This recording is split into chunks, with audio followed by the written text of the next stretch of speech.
Welcome everyone to the news and English. Today I am very honored to be here to talk about a very patriotic topic. That is ASEAN and Viet Nam. Do you see my outfit is very special? Now let's learn about ASEAN first. Then I will reveal the special feature of the outfit I'm wearing. What is ASEAN? The Association of Southeast Asian Nations, ASEAN for short, is an association that today consists of 10 Southeast Asian states.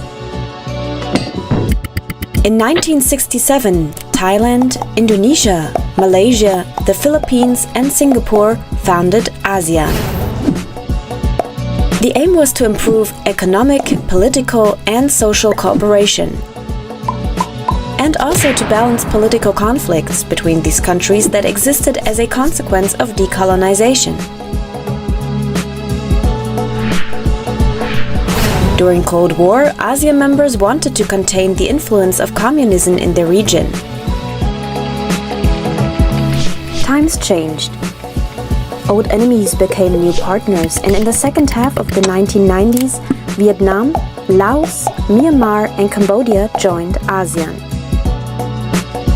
The collapse of the USSR, the founding of the World Trade Organization, and a financial crisis in Asia prompted members to deepen their relations and adapt to the new situation.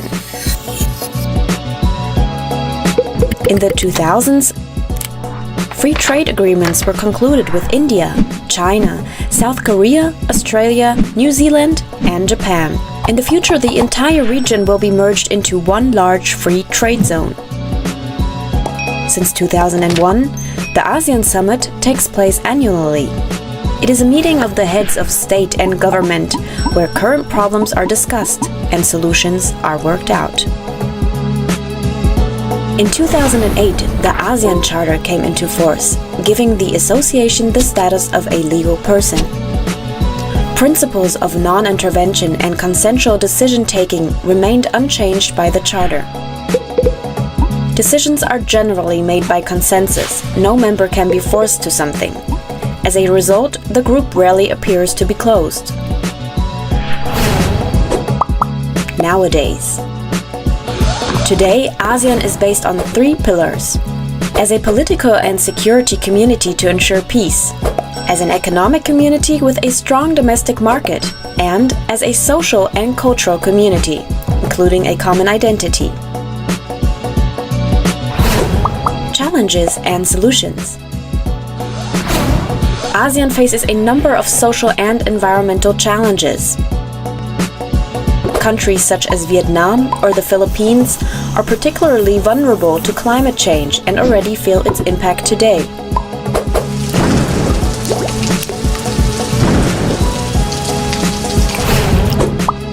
Problem: co-production. Nevertheless, member states plan to meet the energy demand by making primarily use of climate-damaging coal. Indonesia plans to build 117 new coal-fired power plants by 2025. Myanmar invests in gigantic hydroelectric power plants and coal. Laos builds dams on the Mekong. The result is that Vietnam loses water in the Mekong Delta. However, fossil fuels, for example, are not necessary to cover the lack of energy. Renewable energy sources ranging from biomass to solar energy and wind power have enormous potentials in the region. They too would promote the local economy and provide sustainable jobs. Problem: the haze.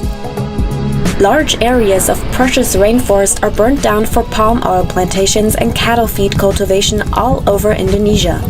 The smog of these fires covers large parts of Indonesia, Singapore, and Malaysia. Pollution continues, even though in 2003 a smog agreement in the ASEAN came into force, which should reduce forest fires, environmental degradation, and air pollution. As such problems cross borders, ASEAN must tackle them in a joint effort and think beyond borders. This can be done, for example, by taking up the suggestions made by CSOs, civil society organizations, aiming at installing a fourth pillar, the environmental pillar. It must ensure that the ecological limits are taken into account in the growth debate. Only in case civil society is informed transparently and gets much more involved, acting free from state repression, social and environmental justice can arise. I will tell you that my special outfit is áo dài. Áo dài is a national cultural symbol of Vietnam. Pride of Vietnamese people as it contains a traditional beauty, encompasses the meaning of life and national spirit of Vietnamese people. Áo dài is the national costume of Vietnam. Hello there! In this video we're going to talk about Vietnam. Vietnam is a Southeast Asian country on the South China Sea, known for its beaches, rivers, Buddhist pagodas, and bustling cities. First of all, a little bit about history. The northern part of Vietnam was for centuries occupied by Imperial China.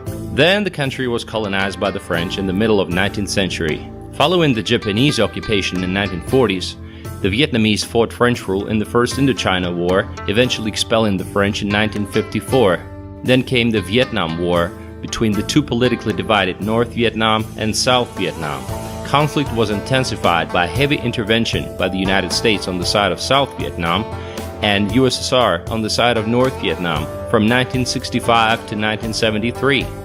The war ended with a North Vietnamese victory in 1975, and the country was then unified under a communist government but remained impoverished and politically isolated. In 1986, the government initiated a series of economic and political reforms which began Vietnam's path towards integration into the world economy. With an estimated 94.6 million people as of 2016, it is the world's 14th most populous country. The capital city of Vietnam is Hanoi, the country's second largest city by population, 7.7 million people. Hanoi enjoys a rapidly developing real estate market. The economic structure underwent important shifts, with tourism, finance, and banking now playing an increasingly important role. Ho Chi Minh City, formerly Saigon, is the largest city in Vietnam with a population of 8.4 million people.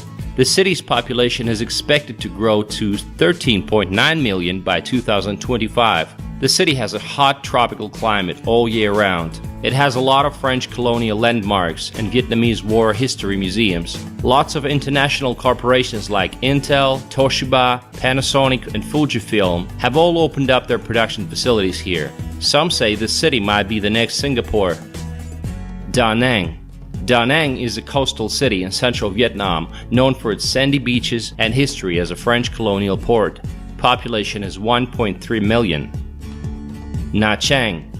Nha Trang is a coastal resort city known for its beaches, diving sites, and offshore islands. Its main beach is a long curving stretch along Tra Phu Street, backed by promenade, hotels, and seafood restaurants. Plenty of places to eat, drink, and have a Vietnamese massage.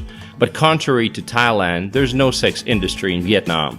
Nha Trang has developed into a popular destination for international tourists. Dalat is a city in southern Vietnam's central highlands. It's centered around a lake and golf courses, and surrounded by hills, pine forests, lakes, and waterfalls. The city was developed as a resort by the French at the beginning of the 20th century, and many reminders of its colonial heritage still remain. It even has its own Eiffel Tower. How cool is that? Known as the City of Eternal Spring for its distinctive temperate climate. The communist system led the country into a deep crisis in the middle of the 1980s, and from the 1990s, the country began to liberalize the economy, which allowed to achieve significant economic growth and raise the standards of living for the population. In 2016, Vietnam was the second largest producer and exporter of coffee, second only to Brazil, and that despite the fact that the total area of Vietnam is almost 30 times smaller, with 1.3 million tons exported in 2012, a value of $1.4 billion. By the way, coffee trees are not the indigenous culture of this area and were brought here by the French in 1855. Vietnam is the largest exporter of dragon fruit. Ever heard of this one? Another name is pitahaya. You can see endless cactus plantations with red fruits in many places around Vietnam. Vietnam is the leading exporter of cashew nuts and black pepper. Agriculture still plays an important role and accounts for 21% of the GDP and employs 52% of the population. However, manufacturing has already overtaken agriculture and accounts for 40% of GDP, and this includes production of electric cables, cell phones, and computer parts, as well as clothing and footwear.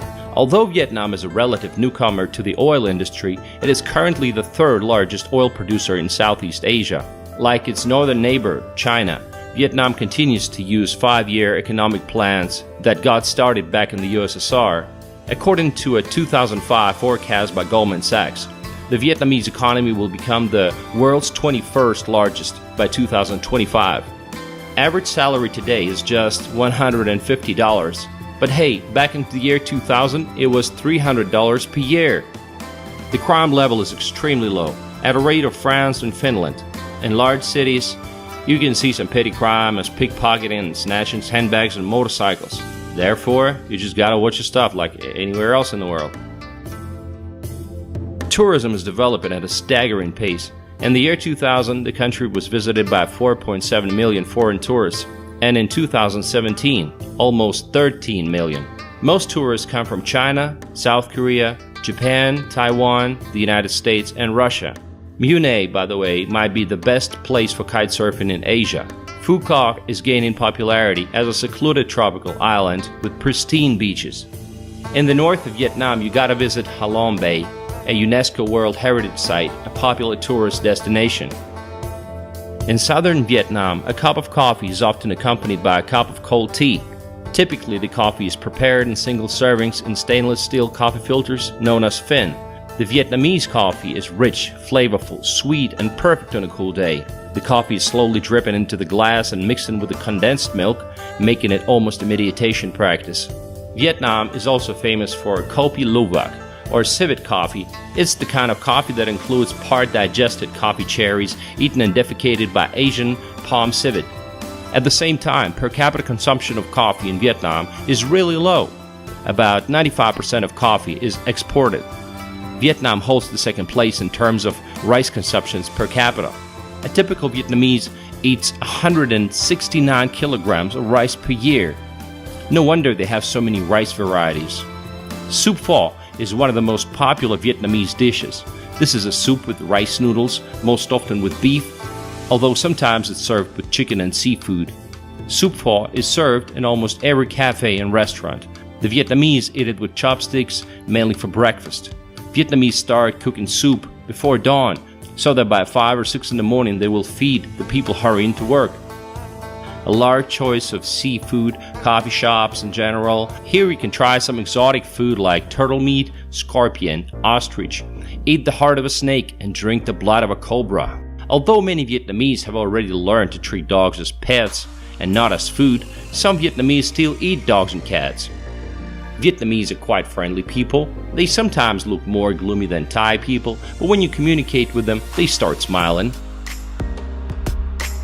In Vietnam, there are many Buddhist temples, and there is a misconception that most of the Vietnamese are Buddhists, but in reality, 80% of the country's population are atheists and followers of local animistic cults. Animism is the belief in the reincarnation of all nature, in the existence of souls and spirits. So Buddhists make up only 9% of the population and Catholics about 7%. Vietnamese seem like a very athletic nation. In parks, you can often see them working out, doing gymnastics on the street. It's a typical picture. In Vietnam, it's difficult to buy clothes of a large size. The Vietnamese are very tiny people. A guy who's 1 meter 75 centimeters is considered very tall, and girls of such size practically do not exist. The sizes of medium and large in stores are extremely rare. Many Vietnamese walk around the city wearing masks on their faces. You might think that this is protection against dust, though the Vietnamese themselves say that this way they protect the face from the sun's rays. White skin is considered the standard of beauty in Vietnam. Dark skin is associated with heavy physical work in the fields and low social status. The most common name in Vietnam is Nguyen. This name is now held by about 40% of the population in Vietnam. All school kids wear a uniform. In the junior classes, it's a mandatory element of clothing. They wear a white and blue uniform in high school.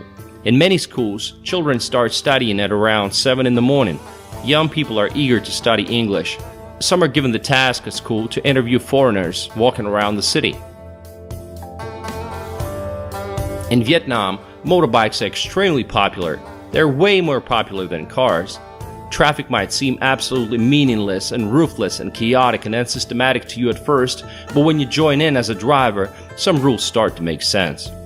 The traffic system has been organized in such a way that street lights are not so numerous. And somehow all this chaos is working. But don't think that pedestrian crossings in Vietnam are for pedestrians. They, just like anything else in Vietnam, is for motorbikes. At first, for tourists it seems impossible to cross a multi-lane road. A pedestrian crossing for bikes is just a picture on asphalt. The thing is, you have to go confidently and slowly. Motorcyclists are very maneuverable and they will find a way to go around you. The main thing is to be predictable. So every time crossing the road, you feel like you've achieved something. The motorbike became an important part of the culture. The Vietnamese managed to transport large loads of goods on them, take their children to kindergarten. I've seen 4 or 5 people traveling on a single motorbike. In Vietnam, only the domestic driving license are valid. International ones are not accepted. So in some cases, you'll have to give bribes to the traffic police. Domestic flights are quite affordable. For example, a one-way ticket from Nha Trang to Ho Chi Minh for 2 people can be around $40. One of the most memorable symbols of Vietnam is the merchants in the streets and markets in cone-shaped straw hats. Historically, such hats protected people from the sun, coconuts falling from the trees, and snakes. Driving in Vietnam is slow and monotonous. It's gonna take you 3.5 hours to drive just 200 kilometers.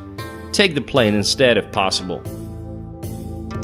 Vietnam is developing at a flabbergasting pace. In all major cities, there's a construction boom. Investments are coming from all over the world. Vietnam now has to balance between communism, capitalism, and Eastern values. What an interesting mix. And what do you think of Vietnam?